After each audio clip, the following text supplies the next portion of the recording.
अस्सलाम वालेकुम student first year. ठीक है, जैसा कि आप लोग को पता तो चल गया होगा कि अब से आप लोगों की जो है वो ऑनलाइन क्लासेस होंगी और एग्ज़ाम्स का भी कुछ पता नहीं है कि कब हो जाए क्या हो जाए। तो जो भी आपका सिलेबस रह गया है जो इनकम्प्लीट है वो अब आपका ऑनलाइन क्लासेस में होगा। जब तक कॉलेजेस ओपन नहीं हो रहे हैं तब तक ऑनलाइन होंगे। जब कॉलेजेस ओपन हो जाएंगे तो फिर आप लोगों की लाइव क्लास होगी। ठीक है, तो सबसे पहले तो आप लोगों ने करना ये है कि आप लोगों ने अपनी अटेंडेंस लेनी है। ठीक है, अटेंडेंस लाजमी होनी चाहिए। अगर अटेंडेंस नहीं होगी तो आपकी अटेंडेंस नहीं लगेगी। और फिर आप लोग को पता है कि आपके मार्क्स होते हैं अटेंडेंस के, आपकी परफॉर्मेंस के मार्क्स होते हैं, आपके अटेंडेंस के मार्क्स होते हैं। ठीक है, इसके अलावा आपके टेस्ट वगैरह जो भी हो रहे हैं उन सब के भी मार्क्स होते हैं। तो don't forget to mark your attendance as well. अब बात कर लेते हैं थोड़ा सा सिलेबस की कि सिलेबस जो है वो आपका क्या है। जैसा कि आप लोगों को ऑलरेडी पता था कि आपका जो सिलेबस है वो 60% आप लोगों ने कवर करना है। ठीक है, अब 60% कैसा है कि जो ओवरऑल सिलेबस है आपका उसके अंदर 60% जो भी आपके चैप्टर हैं स्टार्टिंग से जो 60% बन रहा है तो उसको हम कर लेंगे। तो हमारे जो चैप्टर्स बन रहे हैं वो 11 चैप्टर्स हमारे टोटल हैं। तो जब 11 का हम 60% निकालते हैं तो एटलीस्ट हमारे 7 चैप्टर कंप्लीट होने चाहिए। अब हमने 7 चैप्टर तो पढ़ लिए हैं लेकिन थोड़ी सी गड़बड़ ये हुई है कि वो सीरीज़ वाइज नहीं पढ़े, आगे पीछे पढ़ लिए। तो जिसकी वजह से जो आपके नंबर सिस्टम्स हैं और बूलियन अलजेब्रा वाला जो चैप्टर है गेट्स वाला वो हमने एक्स्ट्रा पढ़ लिया है। ठीक है, सिलेबस पे थोड़ी सी नज़र डाल लेते हैं कि क्या सिलेबस है।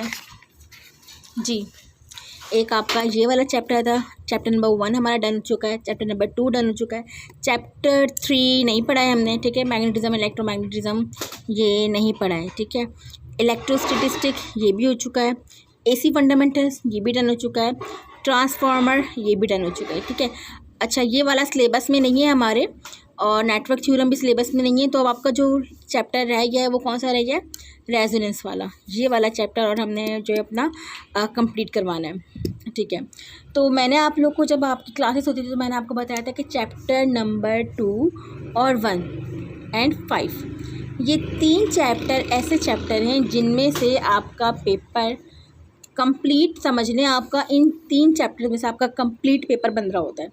मुश्किल से कभी कभी 1 या 2 सवाल इन जो बाकी के चैप्टर्स इनमें से आते हैं, बाकी पूरा जो आपका पेपर होता है वो इन 3 चैप्टर में से बन रहा होता है। ठीक है, और इन 3 चैप्टर में से भी मैंने आपको कहा था कि 50%, ठीक है 50% आपका पेपर इस चैप्टर से बन रहा होता है, डीसी फंडामेंटल से। तो अगर आप इस चैप्टर को अच्छे से कर लेते हैं, इसकी तैयारी बहुत अच्छे से कर लेते हैं सारा, तो आपको अपना पेपर मतलब कि आप इजीली अपना पेपर आराम से क्लियर कर सकते हैं। चिटिंग के आंसर में बिल्कुल नहीं रहना, कुछ पता नहीं है क्या होना है क्या नहीं होना, तो ये तो दिमाग से अपनी बात निकाल दो कि जो है हम चिटिंग कर लेंगे ये हो जाएगा वो हो जाएगा। ठीक है, हाँ अब आ जाती है दूसरी बात कि आपका पेपर किस तरह से आएगा। पेपर पैटर्न जो है वो थोड़ा सा चेंज हो चुका है। पेपर पैटर्न कुछ इस तरह से है कि 50% जो होगा आपका MCQs बेस्ड होगा। ठीक है, MCQs हो सकते हैं, ब्लैंक्स हो सकती हैं, ट्रू फॉल्स हो सकते हैं, कुछ भी होगा वो आपका 50% पेपर MCQs होगा। देन 30% आपके होंगे शॉर्ट क्वेश्चंस। ठीक है, एंड देन 20% आपके होंगे लॉन्ग क्वेश्चन। ठीक है, जैसे कि अगर आपका पेपर 100 मार्क्स का आ रहा है तो 100 मार्क्स में से 50 मार्क्स आपके MCQs के होंगे। ठीक है, और 50 मार्क्स जो है वो आपके 30 मार्क्स आपके शॉर्ट क्वेश्चंस के होंगे जो कि आपका सेक्शन बी है, और सेक्शन सी जो कि लॉन्ग क्वेश्चन है वो आपके 20 मार्क्स होंगे। तो आपने मतलब कि रट्टाबाजी बिल्कुल नहीं करनी है, सारा समझ के करना है, क्योंकि अगर समझ के करोगे तो ही आप अपना ये 50% जो है वो सॉल्व कर सकोगे। तो उसके लिए अगर जैसे कि कोई है स्टूडेंट ऐसा जिसने समझ के नहीं पढ़ा है तो इस चैप्टर का तमाम पूरा का पूरा लेक्चर आपके पास अपलोड है, मौजूद है रिकॉर्डिंग्स के अंदर, तो आप लोग रिपीट कर सकते हैं हर टॉपिक को। ठीक है, सिलेबस आप लोग को दे दिया गया है, सिलेबस क्या है। ठीक है, जो स्टूडेंट्स नए हैं वो भी आराम से पढ़ सकते हैं। अगर आप अपनी बुक को खोलेंगे तो मैंने आपको बताया था कि बुक के स्टार्टिंग में ही आपका कोर्स ऑब्जेक्टिव आपके पास मौजूद है। ये रहा ये आपकी course outline, basic principle of electricity जो टॉपिक्स हैं वो ये रहे, डीसी फंडामेंटल्स ये रहे तमाम टॉपिक्स। तो आपने इन टॉपिक्स को बहुत ध्यान से पढ़ना है। ठीक है, अच्छा कुछ लॉस की बात है जैसे न्यूमेरिकल्स वगैरह, इस चीज़ में बहुत ज़्यादा प्रॉब्लम रहती है। वैसे तो मैंने अपनी पूरी कोशिश की है कि क्लास में बार बार पढ़ाऊँ, बार बार समझाऊँ, ताकि आप लोग को सब कुछ समझ में आ जाए ठीक से। लेकिन फिर भी अब मैं थोड़ा सा इजी ये कर देती हूँ कि ओम्स लॉ वगैरह के जो न्यूमेरिकल्स हैं, सीरीज़ पैरेलल है और कलर कोडिंग्स वगैरह, ये तो आप लोग को लाजमी आपने पढ़ना ही पढ़ना है, इसमें कोई गुंजाइश नहीं है, कोई रियायत नहीं। लेकिन ये जो है KVL KCL, ठीक है, अगर हम प्रीवियस सिलेबस की बात कर लें, जो भी प्रीवियस आपके पेपर आते रहते हैं, उसके अंदर KVL और KCL के न्यूमेरिकल्स इतने ज़्यादा मौजूद नहीं होते। क्या होता है कि उनके आपको किरचॉफ लॉज बताने होते हैं, KVL का लॉ बता दें, KCL का लॉ बता दें, थोड़ी सी डेरिवेशन कर दें, ये आता है, ठीक है। न्यूमेरिकल बहुत कम आते हैं, तो आप ये कर सकते हैं कि अगर जैसे कि ज़्यादा कॉन्सेंट्रेट आप उन चीज़ों पे कर लें जो आ रही हैं, कुछ नहीं करें, अगर आप अपने पास्ट 10 ईयर्स भी पढ़ लें, बहुत अच्छे से उसकी तैयारी भी कर लें, तो आप बहुत ही ईजी तरीके से अपना पेपर सॉल्व कर सकते हैं, कोई प्रॉब्लम नहीं होगी। हाँ, अब दूसरी बात कर लेते हैं। दूसरी बात ये कि जब वेकेशन स्टार्ट हुई थी तो आप लोगों से कहा गया था कि आप लोगों ने जो है वो अपना हाँ पास्ट ईयर पेपर्स आप लोगों ने सॉल्व करने, तो किस किस ने सॉल्व कर लिए। आज मंडे है, ठीक है, क्या है आज? मंडे 31 जुलाई, मंडे 31 जुलाई है आज। तो आप लोगों ने 31 मई, इट्स नॉट जुलाई, इट्स मई, 31 मई आप लोगों ने 5 जून तक अपने पास्ट पेपर सॉल्व करके सब ने अपलोड करने रिटर्न फॉर्म के अंदर, ठीक है। अब वो चाहे आप कोई डॉक्यूमेंट बनाएं, वो अटैच करें, या आप लोग अपने पास सॉल्व करें, न्यूमेरिकल्स भी, क्वेश्चंस भी, आंसर्स भी, हर चीज़ आपके पास होनी चाहिए। सबको मैंने प्रोवाइड कर दिए थे पेपर्स, ठीक है, सबके पास मौजूद हैं, ग्रुप के अंदर मौजूद हैं लीनियर सर्किट के। और अगर फिर भी नहीं है तो मैं आपको एक दफ़ा ऑनलाइन में भी दिखा देती हूँ। वेट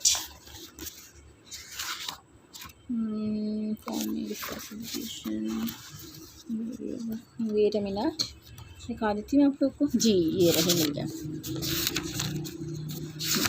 ये ही वाली पिक्चर्स मैंने आप लोग को सेंड की थी। इस सब्जेक्ट का पुराना नाम लीनियर सर्किट था और अब नया नाम जो वो इलेक्ट्रॉनिक्स 1 हो चुका है। तो लीनियर सर्किट जो है वो आपका इलेक्ट्रॉनिक्स 1 ही है।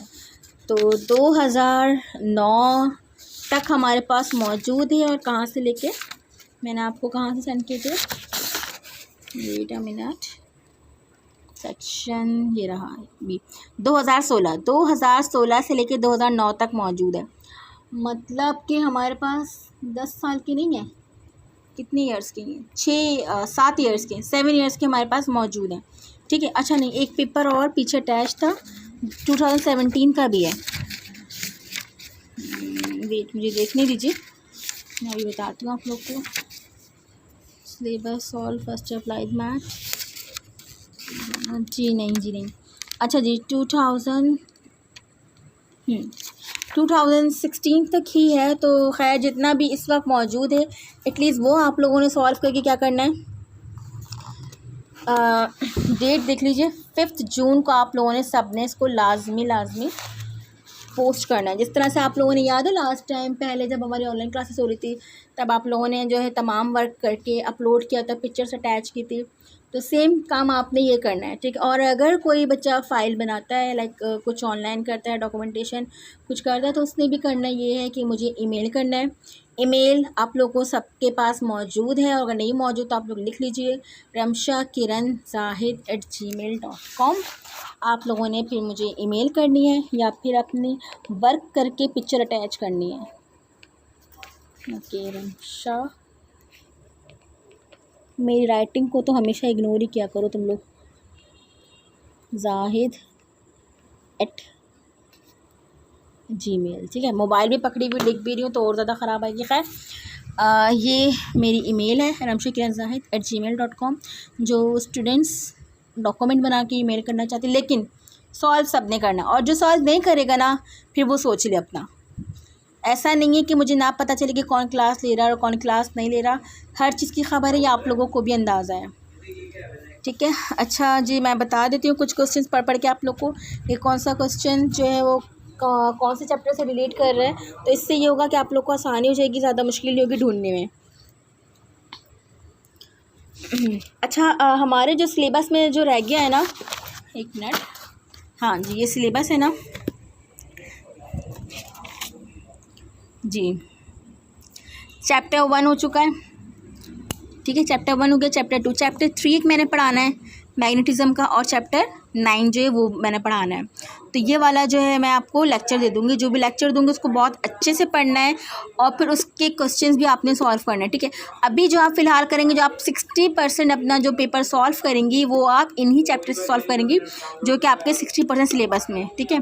5 ईयर जो है वो, जो भी 5 ईयर है, 6 ईयर है, 7 ईयर, व्हाटएवर जो भी है, आपने इसको पूरा सॉल्व नहीं करना है, सिर्फ इन्हीं सिलेबस का सॉल्व करना है, इन चैप्टर्स का सॉल्व करना है। इसीलिए मैं आप लोगों से डिस्कस कर रही हूँ और वो क्वेश्चंस कट करवा दूँगी जो कि आपके मौजूद नहीं है इस ईयर पेपर के अंदर, ठीक है। जो आपका सिलेबस है उसका अकॉर्डिंग जो बन रहा है मैं वो आपसे करवा देती हूँ। अच्छा जी, क्वेश्चन नंबर 1 है डिफाइन वोल्टेज, ठीक है, any type of voltage, their symbols and units.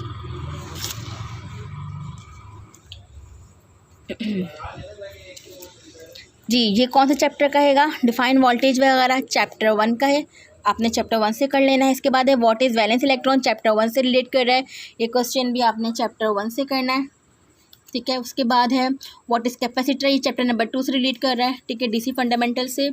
अपने पास नोट कर दीजिए, अगर किसी के पास नहीं भी है क्वेश्चन तो आप लोग लिख लीजिए और चैप्टर नंबर वाइज लिख लीजिए, ठीक है, ये भी आपने करना है। Define RMS and peak value and sine wave, ये भी आपने करना है। ये चैप्टर नंबर 4 जो आप लोगों ने पढ़ा था AC फंडामेंटल्स, इसके अंदर मौजूद है, तो आप लोगों ने इससे करना है, ठीक है। ये वाला सवाल भी करना है। डिफाइन थेवेनिन थ्योरम, ये आप लोग का नहीं है, ठीक है, ये कट है, ये वाला क्वेश्चन नहीं करना है। Okay, prove that CT is equal to C1 plus C2 plus C3, मतलब कि CT क्या है आपका टोटल कैपेसिटेंस है, C1 is capacitor 1, C2 is capacitor 2 and C3 is capacitor 3। तो 3 कैपेसिटर हैं जो कि आपके पास सीरीज़ में अटैच हैं। तो इस चीज़ को आपने प्रूव करना है कि एक दूसरे के इक्वल होती हैं और ये टोटल कैपेसिटेंस कहलाता है। ये पूरी एक इक्वेशन है, आपके लेक्चर्स में मौजूद होगी, प्रीवियस लेक्चर में जो मैंने रिकॉर्डिंग की उनमें भी मौजूद है। इसके अलावा आप अगर अपनी बुक खोलेंगे तो उसमें भी आपको आराम से मिल जाएगी। जो प्रॉब्लम है, जो भी मसाइल है, आप लोग मुझसे पूछ सकते हैं। डिस्क्राइब किरचॉफ्स वोल्टेज लॉ, ठीक है, ये भी आपने करना है, चैप्टर नंबर 2 से मिल जाएगा आपको। How cell of 1.5 volt each be connected to produce 9 volt, ठीक है। इसमें क्या करना है कि 1.5 वोल्ट जो हैगा, अगर वो कनेक्टेड हों जो सेल्स देंगे तो वो 9 वोल्ट किस तरह से प्रोड्यूस करें, चैप्टर नंबर 2 से रिलेटेड क्वेश्चन है, आपने ये भी सॉल्व करना है खुद ही अपना दिमाग लगा के। इसके अलावा सॉल्व 5 ईयर अगर लेंगे तो आपको उसके अंदर भी क्वेश्चंस मिल जाएंगे। उसके बाद है what is diode, draw it symbol, ये वाला क्वेश्चन आपने नहीं करना है, ठीक है, ये भी क्रॉस है।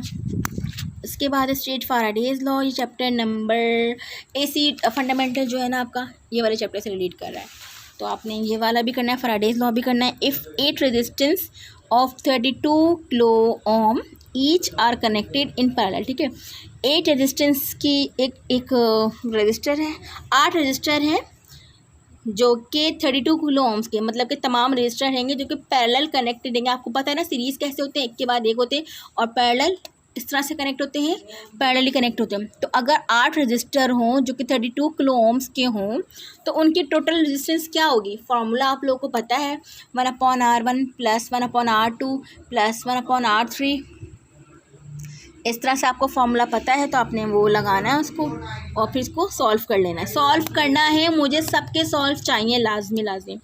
उसके बाद जो नेक्स्ट क्वेश्चन है वो है describe Coulomb's law electrostatic induction, ये भी आपके चैप्टर में नहीं है। वेट मैं देख लूँ पहले ये है या नहीं है, कौन से चैप्टर, अच्छा जी, इंडक्शन AC फंडामेंटल्स में चैप्टर नंबर 5 में ये वाला इंडक्शन का है, ठीक है, आपने इंडक्शन का भी करना है। उसके बाद है सही है, क्योंकि देखो ना Faraday's law of magnetic induction था, तो ये भी इंडक्शन रिलेटेड है, दोनों एक ही चैप्टर के। और what is magnet, define permeability, ये वाला हमने भी पढ़ना है, चैप्टर नंबर 3 हम पढ़ेंगे ना, मैग्नेटिज्म एंड इलेक्ट्रोमैग्नेटिज्म, तो तब ये वाली चीज़ कवर हो जाएगी, ठीक है। उसके बाद है write down the phasor relationship between AC current and voltage in, ठीक है, ये वाला भी आपने नहीं करना। फेजर डायग्राम्स पढ़ी है, let me remind, phasor diagram पढ़ा है, चैप्टर 5 ही है ना AC फंडामेंटल, उसमें से आपने करना है। डिफाइन पावर फैक्टर, ठीक है, चैप्टर नंबर 2 में आ जाएगा। True power and apparent power, इनके बारे में आपने बताना है आपको सब। अगर आप इंटरनेट से भी करेंगे ना तो आपको हर चीज़ के आंसर मिल जाएंगे, ठीक है। सॉल्व मैं आपको प्रोवाइड कर सकती हूँ, लेकिन इसका कोई फ़ायदा नहीं है। अगर आप खुद से मेहनत करेंगे तो आपको आइडिया होगा कि क्या चीज़ किस चैप्टर में मौजूद है, क्या आंसर है। अगर एक बार आप सिर्फ सॉल्व भी कर लेते ना तो होगा ये कि वो चीज़ आपके जहन में रह जाएगी, जो कि आपके लिए बहुत अच्छी होगी, ठीक है। ओके, अब सेक्शन सी में आ जाते हैं। RC कांस्टेंट ऑफ कैपेसिटर, ये भी आपने करना है। रेजिस्टिविटी ऑफ कंडक्टर, ये भी आपने करना है। A length of a wire has a resistance of 4.5 ohms, find the resistance of another wire, ठीक है, ये भी आपने करना है। उसके बाद है a series circuit consisting of 3 register, 3 जो है वो रजिस्टर कनेक्ट हैं सीरीज़ के अंदर। 2, 8 एंड 20 ओम, तीनों के नॉर्म्स बता दिए हैं। कनेक्टेड टू अ बैटरी, जो कि एक बैटरी मतलब एक वोल्टेज सोर्स भी आ रही है आपके पास एज अ करंट, जिसके अंदर करंट कितना है 2 ओम, ठीक है। इन्होंने बैटरी का वोल्टेज नहीं बताया, व्हाट वोल्टेज एग्जिट, तो आपने इसके अंदर क्या करना है, वोल्टेज मालूम करना है, ठीक है। प्रीवियस लेक्चर्स को रिपीट करेंगे, बहुत ईजिली से आप ये सॉल्व कर लेंगे। चैप्टर नंबर 2 से रिलेटेड है ये न्यूमेरिकल। ओके, नेक्स्ट अब आ गया है हमारा 2010। अच्छा जी, 2010 हैगा तो प्रूव RT, ठीक है। सेम जैसे वहाँ था CT is equal to C1, इस तरह RT रजिस्टर के बारे में बात हो गई, ये आपने सॉल्व करना है। वैलेंस इलेक्ट्रॉन, ठीक है, चैप्टर नंबर 1 से रिलेटेड है। ओम्स लॉ चैप्टर नंबर 1 से ही रिलेटेड, नहीं चैप्टर नंबर शायद 2 से। ओम्स लॉ तो आपको पता है 2 या 1 से होगा। अच्छा, नॉर्टन थ्योरम, ये क्वेश्चन नहीं है, ये क्रॉस है। अच्छा जी, दोबारा से आ गया है, वो था CT is equal to C1 plus C2, C3, ये हैगा 1/CT is equal to 1/C1 plus 1/C2 plus 1/C3, मतलब कि पैरेलली कैपेसिटर अटैच है और उस चीज़ को प्रूफ करना है, ठीक है। चैप्टर नंबर 2 में नहीं, चैप्टर नंबर 5 AC फंडामेंटल्स में आपको इसका क्वेश्चन आंसर बहुत ईजिली मिल जाएगा। स्टेट फैराडेज लॉ चैप्टर 5 में मौजूद है। AC फंडामेंटल्स जो है। डिस्क्राइब पावर फैक्टर, चैप्टर 2 में आपको उसका आंसर मिल जाएगा। Describe atomic structure of an atom, chapter 1 से रिलेटेड है, ठीक है। इलेक्ट्रिक करंट, चैप्टर 1 से related. Step up transformer, chapter 6 जो आपका ट्रांसफार्मर का चैप्टर है, ये रहा ट्रांसफार्मर, इसमें आपको मिल जाएगा स्टेप अप स्टेप डाउन, तमाम ट्रांसफार्मर की पूरी डिटेल है इसके अंदर। What is filter, write down उस टाइप, ये क्वेश्चन नहीं है, ये क्रॉस है। उसके बाद है व्हाट आर बाइपोलर ट्रांजिस्टर, ये भी क्रॉस है, ये भी आपने नहीं करना है। Define voltage, its type, symbol and unit, जी चैप्टर 2 से आपको मिल जाएगा ये। उसके बाद है define terms for a wave form, chapter 5 से रिलेटेड है। Cycle, period, frequency, amplitude, AC fundamental का स्टार्टिंग का ही दूसरा या तीसरा टॉपिक है, पूरी वेव फॉर्म का सारी डिटेल मौजूद है, ये आपको ईजिली मिल जाएगा। उसके बाद है explain laws of electrostatic induction, chapter number 5, same AC fundamentals, इस चैप्टर से आपको मिल जाएगा ये, ठीक है। ये 2010 की बात हुई है, 10 का सेक्शन B था, अब 10 का सेक्शन C डिस्कस कर लेते हैं। What is resistivity, describe the formula of resistivity of fire, chapter 2 से रिलेटेड है, ईजिली आपको मिल जाएगा ये, ठीक है। Find the area of cross, ये पूरा एज इट इज़ आपका न्यूमेरिकल मौजूद है बुक के अंदर, तो ये वाला न्यूमेरिकल आपको चैप्टर नंबर 2 में मिल जाएगा, वो आप वहाँ से सॉल्व कर लेंगे। Define charge and electric lines of force, ठीक है, chapter 2 electric line of force, chapter 2 में या चैप्टर 5 में, AC फंडामेंटल या DC फंडामेंटल, किसी एक में मिल जाएगा, मेरे ख्याल में ये AC फंडामेंटल में मिलेगा ये, ठीक है। तो इस तरह से आपका सेक्शन C भी आपने देखा, चैप्टर 2 चैप्टर 1, चैप्टर 2 चैप्टर 1 या फिर चैप्टर 5, मैंने आपको बताया था आपका कंप्लीट पेपर चैप्टर 1 से, चैप्टर 2 से या फिर चैप्टर 5 से फंडामेंटल इसी चैप्टर से बने हुए होते हैं। अगर हम जैसे कि फॉर एग्जांपल कोई मसले मसाइल हो जाते हैं, कुछ प्रॉब्लम हो जाती है, अगर हम ये वाला चैप्टर ना पढ़ें, रेजिडेंस ना पढ़ें, तो कोई फ़र्क नहीं पड़ता, it's not a big deal. आपके जो इंपॉर्टेंट चैप्टर्स थे, जो इंपॉर्टेंट लेक्चर थे, जो आपके पेपर में आने थे, वो वाले हम पढ़ चुके हैं। टाइम बहुत सारा लगाया था, बहुत आहिस्ता आहिस्ता पढ़ा, लेकिन ये है कि जो मेन टारगेट था ना आपका, वो वाला कंप्लीट हो चुका है। तो इसलिए अब मैं चाह रही हूँ कि आप लोग पहले आप इसी चीज़ पे वर्क करें, इसको अच्छे से सॉल्व करें, ताकि एग्ज़ाम्स में कोई प्रॉब्लम ना हो। पहले से आपको तमाम सवाल, उनके आंसर, कंडीशन सब मौजूद हों। देखें, होता ये है कि नकल के लिए भी ना अकल की ज़रूरत है, तो वो अकल अगर होगी कि कहाँ से क्या चीज़ है, तो ही आप फर्रे वर्रे बना सकते हैं, तो ये आप चिटिंग कर सकते हैं। तो एक तरह से ये आपका ही फ़ायदा है, अभी से पढ़ेंगे तो फर्रे भी बना सकते हैं। जस्ट किडिंग, ठीक है, डोंट टेक सीरियस। जी अब आ जाते हैं 2011 में state Faraday law chapter number 5 से, सही है। उसके बाद describe atomic chapter 1, electric current chapter 2, step up transformer chapter 6, filter नहीं होगा, बाइपोलर भी नहीं होगा, वोल्टेज हो गया चैप्टर 2 से हो गया, किरचॉफ लॉ चैप्टर 2, ठीक है। उसके बाद प्रोड्यूस ये भी चैप्टर 2 से हो गया। व्हाट इज़ डायोड, ये वाला नहीं होगा सवाल, ठीक है, ये वाला नहीं होना है, कैंसिल है ये। उसके बाद स्ट्रेट फैराडेज लॉ, ये भी चैप्टर आपके 5 से। देख लें chapter 5, chapter 2, chapter 1, chapter 5, chapter 2, यहीं पे कहानी घूम रही है। उसके बाद देख लेते हैं, ये रहा क्वेश्चन एक्सप्लेन रेजिस्टिविटी चैप्टर 2 हो गया, ठीक है। अ सर्किट हैविंग 82 ओम, ठीक है, एक सर्किट है जिसके पास क्या 82 ओम का एक रजिस्टर मौजूद है एंड अप्लाइड वोल्टेज, जिसमें वोल्टेज कितना है 12 वोल्ट, ठीक है। Find the value of current, आपने करंट मालूम करना है and power consume by the circuit. Ohm's तो लगेगा V = IR, इसलिए आप बता सकते हैं। जब आप ओम्स को अप्लाई कर देंगे तो पावर का फॉर्मूला लगाएंगे तो आप पावर भी बता सकते हैं, ठीक है। P = VI²। ओके आगे हैगा state and explain the Faraday's law chapter 5 से रिलेटेड। आगे बार बार घूम घूम के सवाल आ रहे हैं, तो ये जो कुछ क्वेश्चंस है ना, अगर आप इनको अच्छे से पढ़ लें, इनको याद कर लें, रट्टे मार लें, तो भी आप इजीली अपना पेपर कर सकते हैं। एग्जाम्स में भी यही होने वाला है, यही सवालात होंगे, इन्हीं के आंसर होंगे, घूम घूम के आ रहे होंगे। बस वही है कि थोड़ी सी मेहनत कर लो, बस ज़िंदगी आसान है, ज़िंदगी आसान है। कहीं नहीं गया A1 ग्रेड, A1 ग्रेड, थोड़ी सी मेहनत करनी A1 ग्रेड आ जाना है। Explain the construction and working principle of transformer chapter 6, ठीक है। अब आ गए 2012 के अंदर, ठीक है। 2012 में क्या है, कैपेसिटेंस, इंडक्टेंस, इम्पीडेंस चैप्टर 5 से है रिलेटेड, ठीक है। उसके बाद है प्रूफ दैट RT, दोबारा से रिपीट हो गया है। रेजिस्टिविटी, हाँ चैप्टर 2 से, ये temperature coefficient of resistance chapter 2 से रिलेटेड है ये, ठीक है। What are the bipolar, cancel नहीं आएगा ये। डिफाइंस लेंस लॉ, हाँ ये ट्रांसफार्मर के चैप्टर में है, ठीक है, चैप्टर 6 में। Describe working principle of transformer chapter 6। State Norton theorem नहीं, ये आपका नहीं है, कैंसिल है। What the types of power factor, ठीक है, ये भी आपका जगह चैप्टर 2 के अंदर। इंडिस the types of losses in transformer chapter 6 related है। Define the characteristic of resistance chapter 2।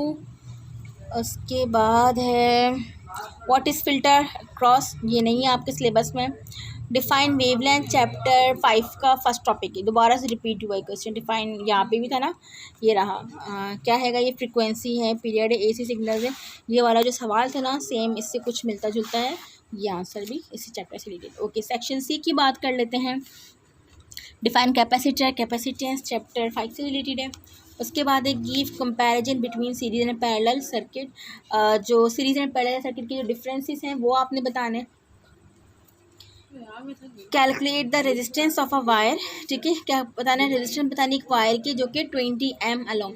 ये same numerical as it is आपकी कॉपी में मौजूद है। रेडियस वाला जो एक न्यूमेरिकल था चैप्टर 2 के अंदर जो सवाल करवाया था, वो वाला फॉर्मूला लगेगा, तो ये आपने करना है।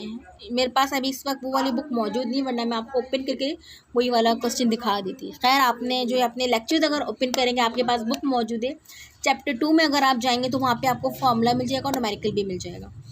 अच्छा जी, prove that C1 CT = C1 + C2, वही कैपेसिटर वाला सेम दोबारा से रिपीट हो गया, रिपीट हो रहा है, रिपीट।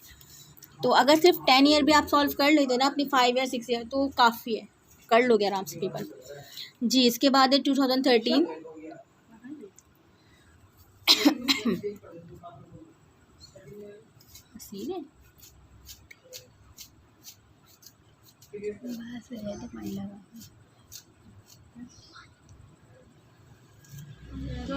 ठंडा पानी कूलर से। अच्छा जी 2013 की बात कर लेते हैं। Name 2 good conductor and 2 insulator, ठीक है।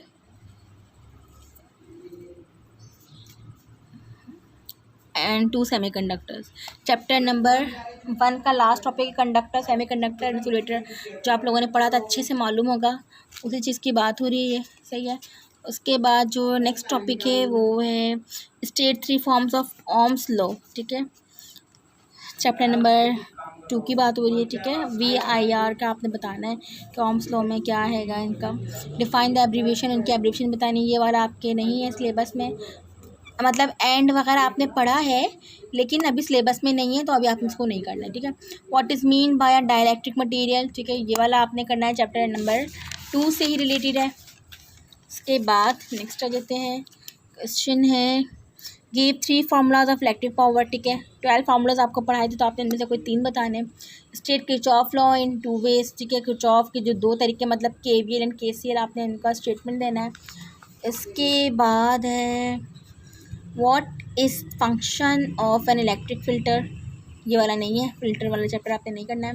What is mean by amplification of AC signal, ये वाला सवाल आपने करना है, चैप्टर 5 से मिल जाएगा।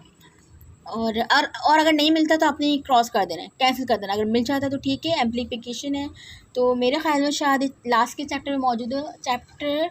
अगर चैप्टर 5 में मिल जाता है इसका क्वेश्चन तो ठीक है, अगर नहीं मिलता है तो आपने इसको क्रॉस कर देना, इसको नहीं करना है। ओके, डिफाइन डोपिंग, ये भी नहीं है। What is mean by rectification, ये भी नहीं है। अच्छा जी, ये वाला पेपर थोड़ा आउट है। ब्रीफली डिफाइन थर्मिस्टर, ये भी नहीं है। सही है, ये है ही नहीं आपके सिलेबस में, मतलब चैप्टर्स वाइज आपका है, लेकिन फ़िलहाल जो अभी हम 60% कवर कर रहे हैं उसके अंदर ये वाले चैप्टर्स नहीं हैं। सेक्शन C की बात कर लेते हैं। Briefly define each of the following given its unit and symbols, ठीक है। फॉलोइंग व्हाट फॉलोइंग, अच्छा कोई पिक्चर्स वगैरह होंगी उसके बारे में, तो ये सवाल इधर से क्रॉस कर दें क्योंकि ये इनकम्प्लीट क्वेश्चन लिखा हुआ है यहाँ पे। Define 5 different types of register, आपने रजिस्टर के टाइप्स बताने 5, ठीक है। जो हमने पूरा एक चार्ट पढ़ा था, पूरा जो हायरार्की पढ़ा था रजिस्टर के टाइप्स का, उसमें से आपने 5 डिफरेंट टाइप्स बतानी रजिस्टर की। सेमीकंडक्टर थ्योरी बतानी है, ठीक है, चैप्टर 1 के लास्ट टॉपिक है। Define the following terms of AC signal, कौन कौन सी peak value, peak to peak value, RMS value, average value. जो हम ग्राफ बनाते थे यूँ करके साइन वेव का, AC वेव वगैरह का, इसमें जो पॉइंट्स होते हैं आपने उन सबको बताने की पीक वैल्यू क्या होता है, पीक टू पीक वैल्यू क्या होता है, RMS किसे कहते हैं, ठीक है, एवरेज वैल्यू क्या होता है, आपने इन सबकी डेफिनेशन लिखनी है। चैप्टर नंबर 5 से ही आपको इन तमाम क्वेश्चंस के आंसर मिल जाएंगे। और अगर जैसे कि नहीं मिलते, शायद डेफिनेशन आपको प्रॉपर ना मिले, ऐसे मिल जाएंगी, नहीं मिलती तो आप अगर इंटरनेट पे भी लिखें ना पीक वैल्यू क्या होती है, पीक टू पीक क्या होती है, तो आपको इजीली आराम से मिल जाएगा। वैसे बुक के अंदर तमाम चीज़ें मौजूद हैं। ओके जी, अब आ जाते हैं 2014 में। उफ, तो 2014 में क्या है, define register chapter 2, what is dropping cancel, intrinsic और एक्सट्रिंसिक सेमीकंडक्टर कैंसिल, ये भी नहीं है आपका। अच्छा जी, पी टाइप सेमीकंडक्टर नहीं है। ओम्स लॉ चैप्टर 2 है। म्यूचुअल इंडक्शन चैप्टर 5 से होगा ये। Write down characteristic of parallel circuit chapter 2 है। Write down 4 characteristic of series circuit chapter 2।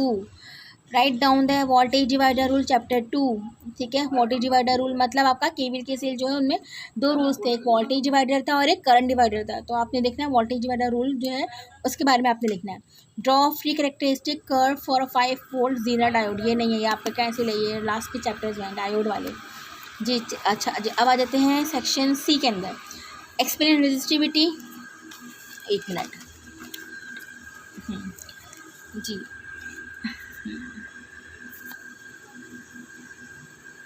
सही है, हाँ मोबाइल ठीक है। ओके, क्वेश्चन है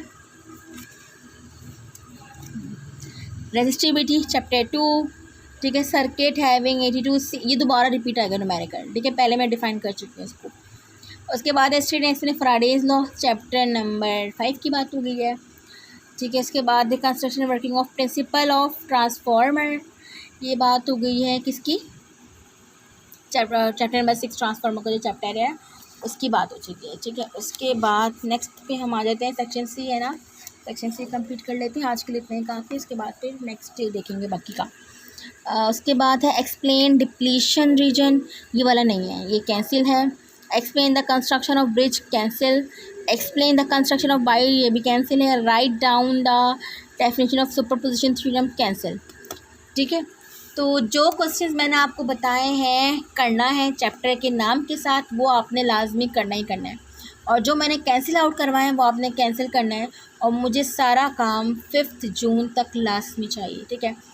अच्छा जी, अभी हमने जो पढ़ा है वो 14 तक पढ़ लिया है, ठीक है, 15 तक कर लिया, सॉरी। अब हमने 16 करना है। अच्छा लास्ट ईयर है तो मैं इसको करवा ही देती हूँ ना। ये गलत लिखा हुआ है इधर 16, क्योंकि देखें ये 14 था ना, सेक्शन सी हो गया, तो ये 15 होगा, गलत है ये 15 है, ठीक है 15 है। And then section B, section C, और फिर ये रहा 16, अब यहाँ पर आ गया, ठीक है। आज ये आगे का 15 और 16 आप लोग को कल बताऊंगी, इतना काफ़ी है, इनफ, ठीक है। तो करना ही है कि आपने सॉल्व करना है, अपनी दुआओं में याद रखिएगा, ख्याल रखिएगा, प्लीज़ अपना टाइम वेस्ट नहीं करें, नहीं करें, नहीं करें, अपना टाइम वेस्ट बिल्कुल नहीं करें, ठीक है। अच्छा, ये एक बुक है सुभान साला हलशुदा paper first year computer information technology, ठीक है। ये बुक आपको उर्दू बाज़ार से मिल जाएगी, और उर्दू बाज़ार से नहीं मिलती तो ये हमारे सलीम अंकल जो शॉप वाले हैं वो वाले अंकल आपको ला देंगे, या फिर आप मालूम कर लें, अगर मार्केट से मिल जाती तो बहुत अच्छी बात है। अगर आप लोग ये वाली बुक परचेज़ कर लेते ना तो बहुत ईजी हो जाएगा, इससे ये कि आपको तमाम सब्जेक्ट्स के जितने भी पास पेपर हैं सॉल्व आपको मिल जाएंगे। जैसे कि अगर ये मैंने आपको पढ़ाया है तो इसका आगे सारा सॉल्व मौजूद है, इसके साथ साथ ये जो आपके MCQs वगैरह हैं, जो आपका 50% पेपर आने वाला है वो भी आपको मिल जाएगा, सारी हेल्प आउट हो जाएगी। तो ये आपको तमाम देखें सॉल्व भी मिले हैं। अगर ये लिखा हुआ है CT = C1 + C2, तो उसकी ये आपको पूरी डेरिवेशन भी मिल जाएगी। तो ये 1/R1 जो पूरी डेरिवेशन है, हर चीज़ आपको मिल जाएगी अगर आप ये वाली बुक ले लेते हैं। वैसे तो बुक लें या ना लें, आपने मतलब आपने सॉल्व करना ही है, ठीक है। तो आपने ये मुझे सॉल्व करके बताना है 5 जून तक। जो आप 15-16 है वो इंशाल्लाह मैं आपको कल बताऊँगी कि आगे का क्या है, वो हम कल पढ़ेंगे। अल्लाह हाफ़िज़।